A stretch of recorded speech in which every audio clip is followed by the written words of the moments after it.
Hey there, want to change display settings on X, Twitter like dark mode, font size, and color? In this video, I'll show you 2 ways to find these options and how to customize the app for a better viewing experience.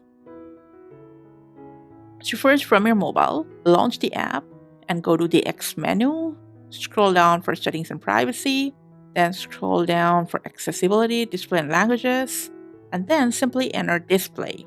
Now here you can choose the system display option which follows your phone's settings. If your phone is on dark mode, it'll stay dark and vice versa. You can also switch automatically between light during the day and dark for night. And apart from that, you can slide this toggle and increase the font size or maybe decrease it if you want. Whatever you are changing, you'll get to see a preview right over it. Now, if you log into your X account from a browser on a mobile or a computer, just go to the same display settings we have shown you from the app. You'll also see an additional color option in here, which is not available in app. So from here, you can choose from these 6 different colors for buttons and highlights on your app. And that's it for today. Thanks for your time.